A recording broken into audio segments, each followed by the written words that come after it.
his head just now, and I want to explain what the term means to me. And what I believe is a correct use of those words to mean this term.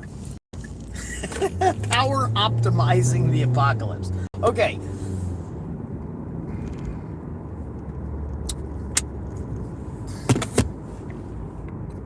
The only way you are going to survive an earthquake is if you get accustomed to all your goat legs. Listen, even if there's no planets in your Capricorn, you got something going on in Capricorn. It's in a house. Just figure out your Goatian self, your Goatian attributes. We all have them, because you're going to have to leap from terrible foundation to terrible foundation. And if you are catching on to the fact that your brain, and it's just a mental exercise, these are mental acrobatics. You're going Assassin's Creed, a falling apart puzzle level in your head, right? As you're going through ontological shock after ontological shock. Breathe. The problem with people is that they either want to be in a state that gives them a schizoid brain or not.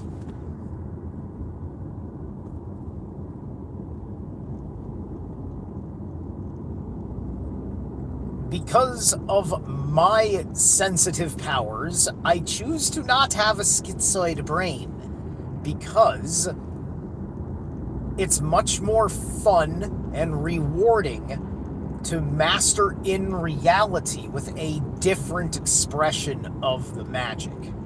I've learned different ways of projecting it. I've learned different relationships.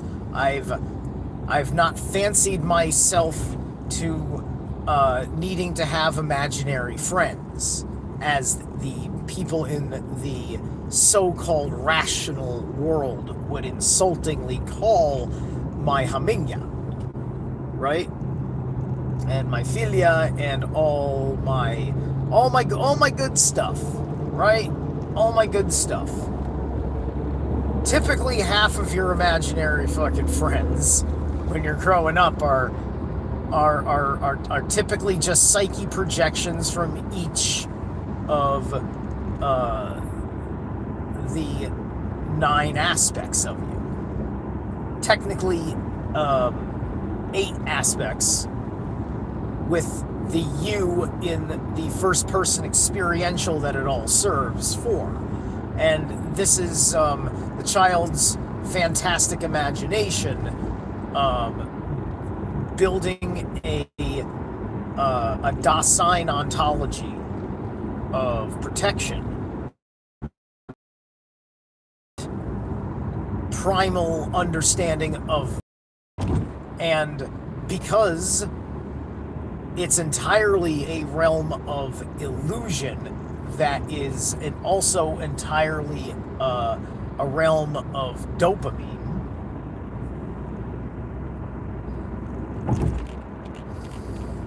Right? Pareidolia probably comes from this, where you're, as a tiny infant, your brain is, even though it's never seen a face before, it'll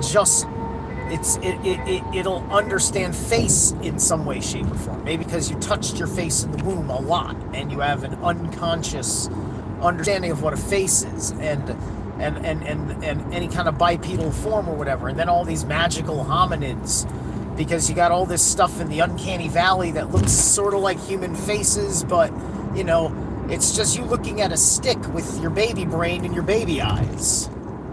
Because you're not fully cognitively developed,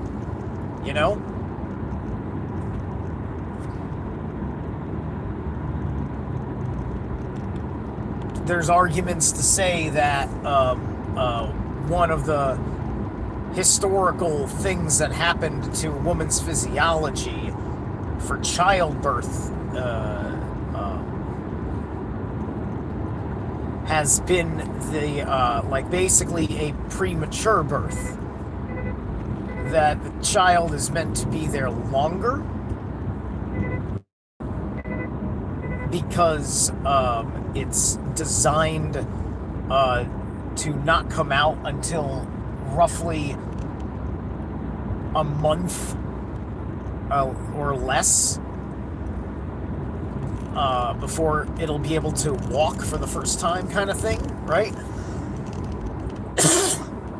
You know, this baby comes out. You cannot fucking birth a baby in the wild that way. You know, this is nesting on a whole other fucking level. There's so many parameters, that level of fragility, with that level of like what humans put around their domiciles and everything else.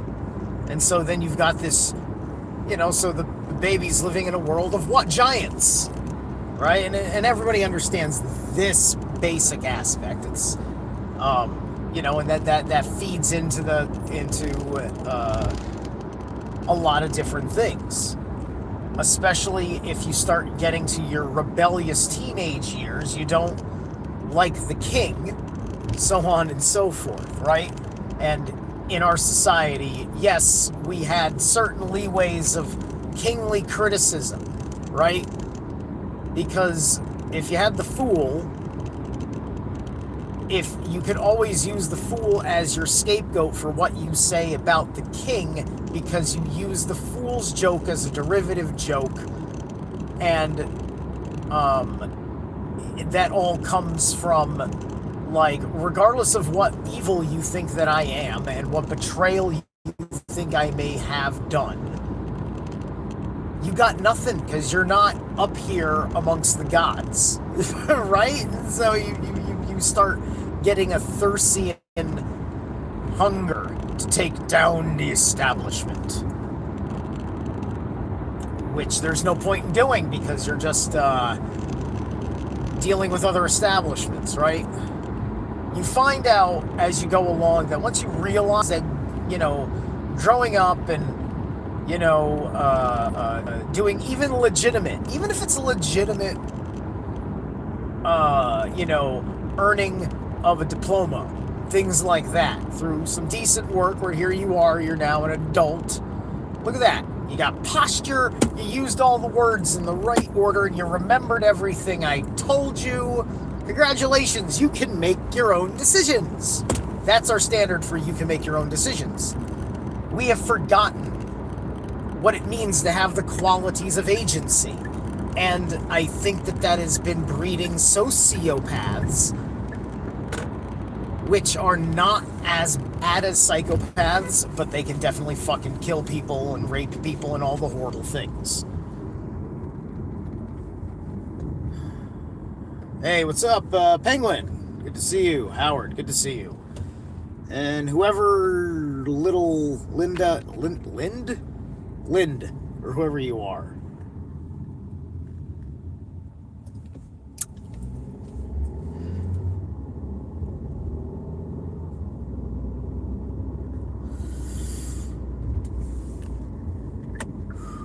So it's a bit magic, is it not? It's a bit magic, right? And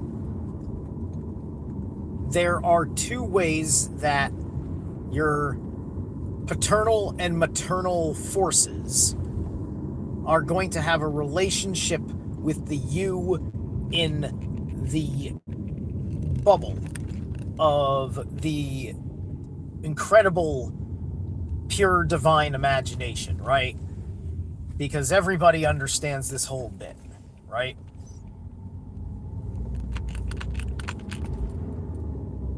Like, I would not want to impose making a woman pregnant for any longer than she fucking is already. Okay? But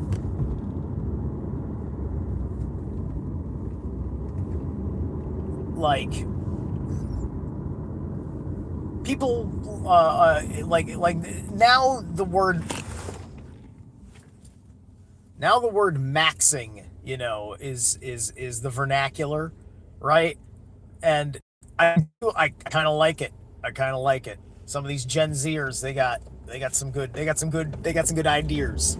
Good on you, Gen Z. It's approved. I approve of it. All right. I like the kids. The kids are all right. They don't need no education.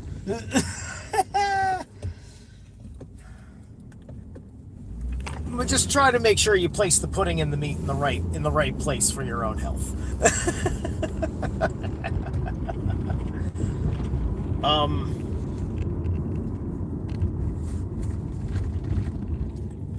So the parents can cause terrible trouble.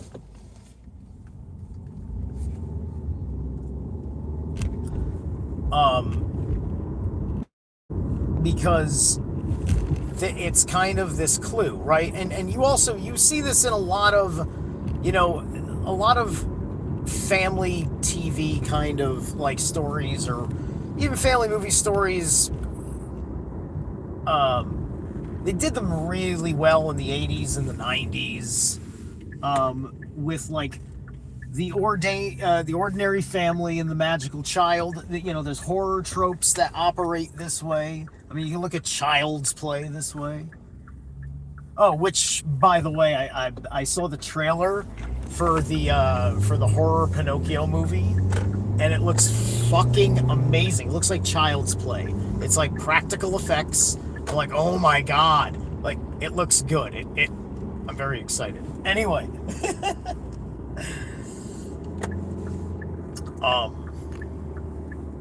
and Guillermo del Toro did a fucking beautiful dark fantasy Pinocchio. If you haven't seen Guillermo del Toro's version, he made the angel. He made the angel. He made the spirit. I don't even think they call it an angel. It was still a spirit. Made the spirit look like a biblically accurate angel. Like, I'm like, nah. It's like, it looked amazing though, right? But, just like, should have gone in a more pagan direction, but I'm glad you're also kind of telling us a truth here in how things are mixed up, the complicated pagan to Catholic relationship the Spanish world has. And you know what? I do care about that. Catholic mysticism, there's a lot of healthy aspects that is in there, right? And so a lot of important traditions have to be preserved in some way, shape, or form. And so try not to cut the people off from all of that. But also, don't turn it into a commodity that isn't determined by the wisdom of the healer.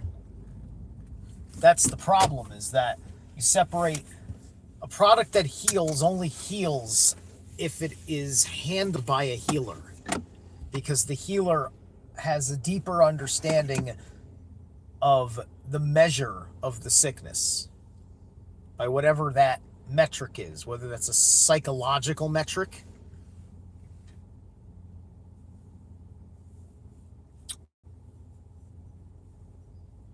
or physiological metric. You need certain things to check out. And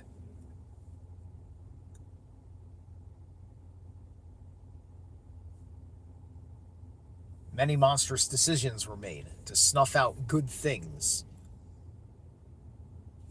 and force us to go one way or the other. And the communist wants you to believe that was to maximize profits of greedy exploitation. Why? Because David Rockefeller wants to rule the world because 2 houses wasn't enough for him. That's just his personal payoff of operating under a whole fucking function, which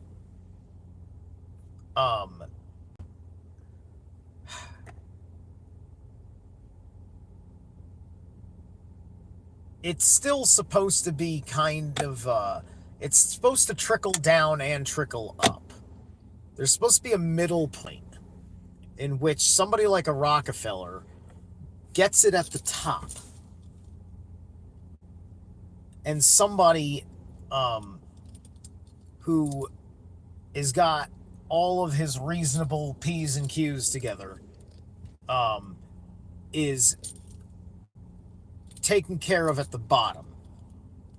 And that there's also enough public wealth to fund everything that the needy need, because we are being serious about their health and not just either cruelly eliminating them or giving them imaginary treatment.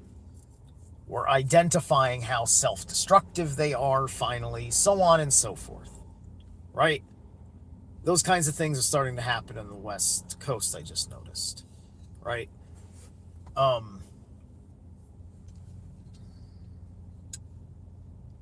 Thank you, Flowers.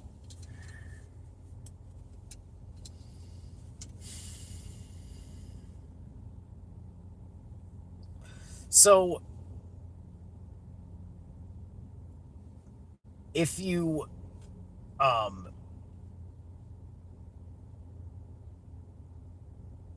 can't get on to the ability to kind of like roll with the weirdness of what your child is, or the funniness of what your child is, and all that stuff. Like, there's, it's all about that gentle touch, right? But that gentle touch is not supposed to be this it's not supposed to be this shadow hand, right?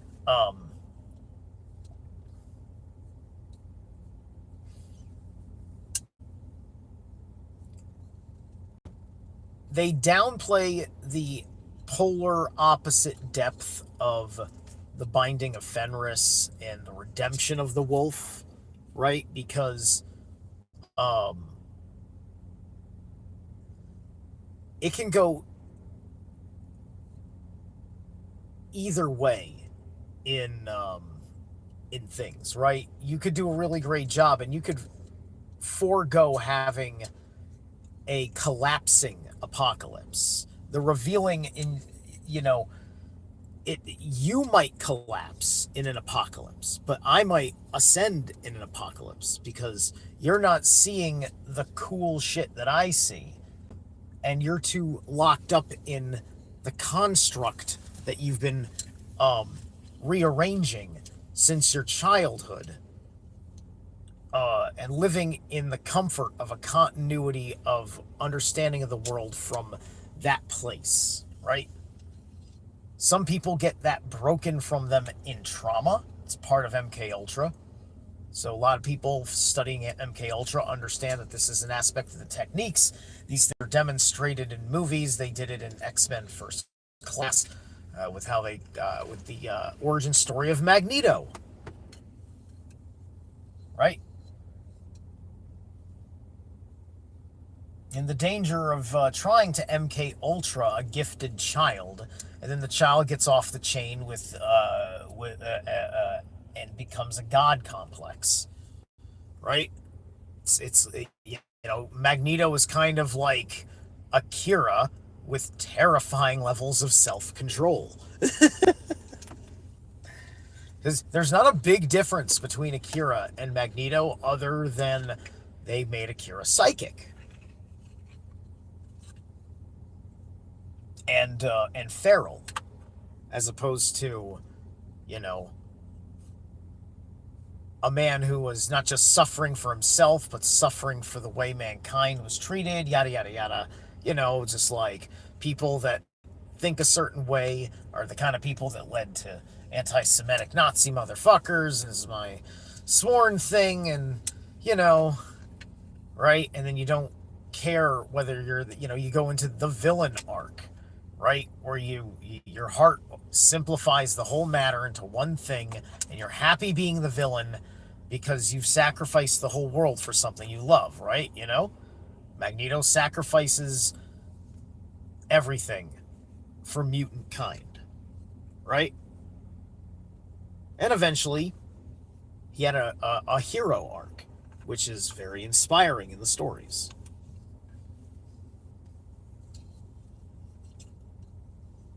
And I don't think that plot had anything to do with Apocalypse the Mutant. I'm not sure. I'm not nerdy enough for it. I need one of my experts on the X-Men. I need an expert with an X, not an EX, an X-pert. Pertinent that they know stuff about X-Men. Okay, that's retarded. Anyway.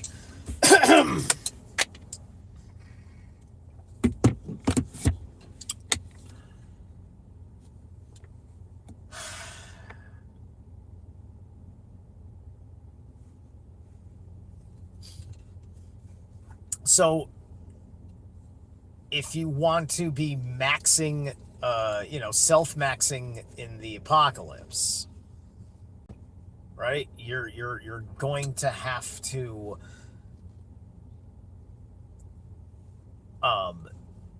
not just break on cognitive dissonance and hold two thoughts simultaneously and independently, right? I often think of the Two of Swords as this expression. It's on the one hand, on the other hand. But although that is true that there's these polar choices, it's also a fractal of polar choices. So there are. This is why we have the I Ching, right? Because life is an expression of a complicated assortment of polarizing choices, and this is the basis of binary code, which is the basis to the programming by which we developed the large language model artificial general intelligence. AGI seems to be the most appropriate name because, of course, it is not sentient yet, right? I heard the term synthetic intelligence, and I can't remember what scene because it's from a choice made in a video game that could have missed the dialogue because it was Mass Effect. And Mass Effect was explaining that most of the quote AI running around in the game is synthetic intelligence. It's not really sentient. It's just running complicated algorithmic programs. That's the essential thing going on there. Like, humans do that too, but we also have the conscious soul riding above that. We just have that as a quality of man, as an aspect of what our mind does, which is to process and compute those things at different levels of cognizance.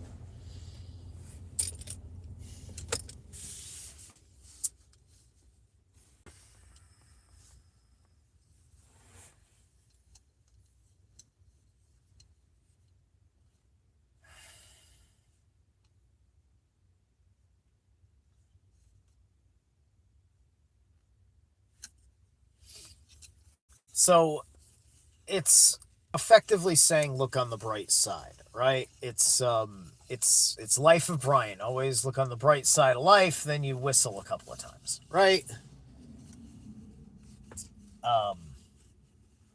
But no, like, that's the thing, right? The joke about that is that people are running around hanging themselves on the cross, right? They're getting ridiculously involved in things, and then they're not getting actually crucified, but they're maybe in trouble. They're maybe just getting shamed. And it's just an awful experience for them, and they want to cry about it. And then the difference is that, Eric Idle is kind of being also jokingly cynical, not trying to pretend that it isn't that awful, but a lot of people just act like it's that awful when it's not, and then you can't get through to them unless you start by kind of like, empathizing with how they feel about how awful they believe the situation they're going through is or is about to be, right? Which is something that makes fundamentalist Christians very fucking annoying because they do their thing. They don't realize how annoying they're being and insulting and stuff. And then people are just like, get out of here. And they're just like, the persecution of the Christian. Right? And, it's nonsense. Or they just, they see Christians being mocked in effigy because of a Hollywood film and its crude moral fucking hypocrisy. And then they want to talk about it and make a whole fucking thing about it. Right? Which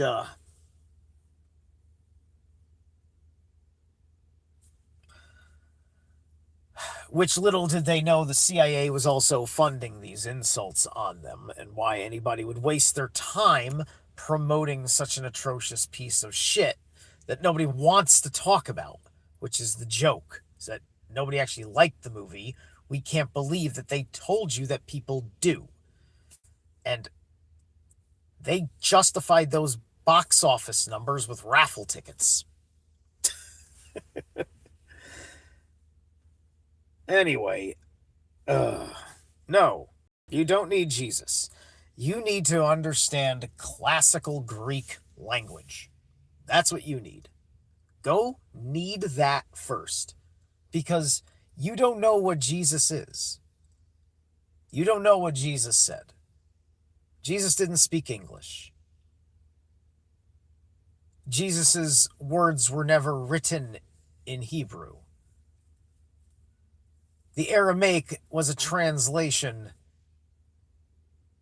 for what was being reprocessed for people that spoke Aramaic out of something that was originally written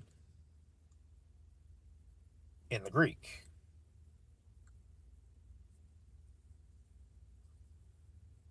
For reasons that people don't understand. And now you worship a man, or a once living man, which is the biggest of no-nos.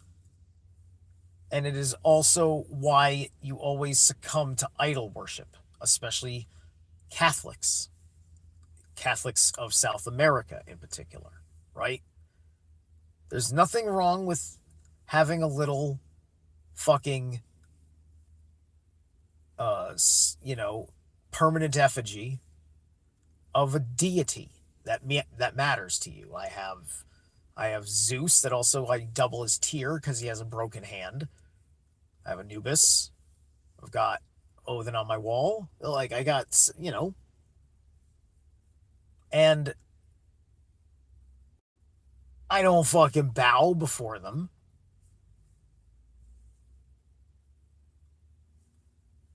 And they don't fucking talk to me. But I'm also not particularly petitioning them, because I'm okay. I don't have an existential bug out. Everything I'm existentially worried about, I've reconciled already.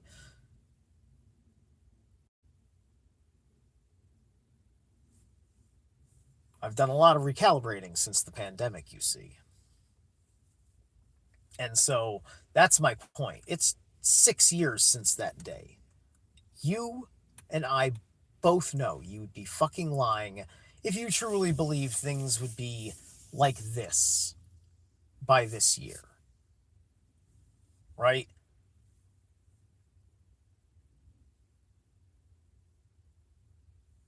As far as I'm concerned, the PSYOP is for the sheeple to destroy everything that is no longer part of the plans for this nation.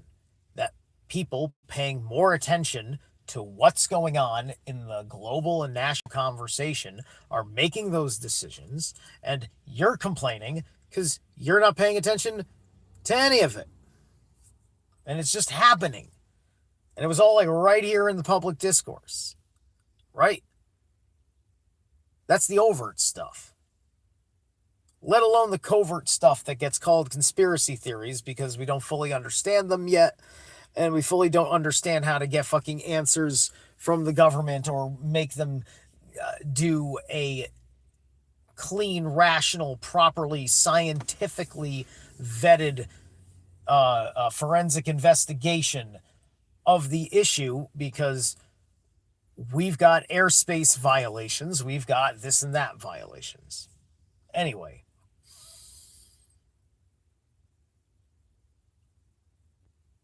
This is all just an aspect of the concepts of your life being mythical and being the hero of that myth, and etc., etc.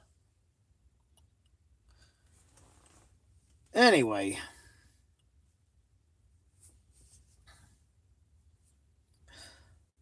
Listen, every single year you have several things that are about Jesus that you do as a Christian. If you insist on being a Christian, you're just going to make it about that for you.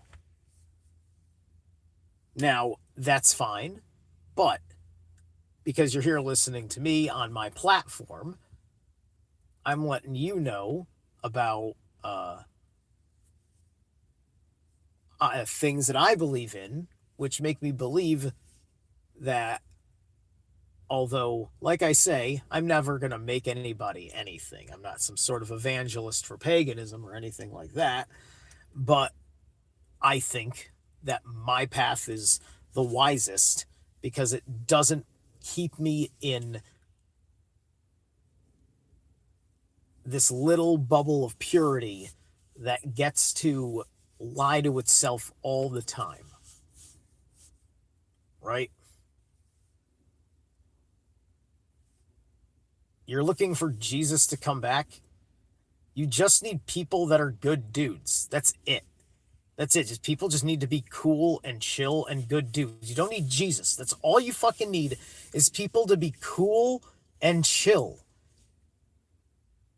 It's just like, what the fuck? Like, there doesn't need to be a discourse. You don't need to see happen in your crazy mind some fucking verse in a book to happen in front of you, and then you have a permission slip to change your fucking behavior and your attitude. You have no fucking agency. You've given over your agency to the existential Jesus.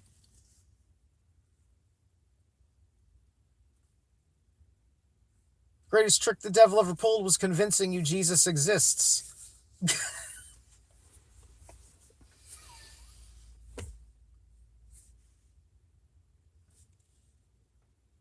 You want that connection to God, you be an animist. And understand that the creator force, the conscious creator force, is beyond a fucking name, and that God is for your ancestral deities. Because you got to get your language straightened out. And there is no physical manifesting persons that any of this is about. They're going to sell you that bag of bullshit. All right. I'll catch you guys later.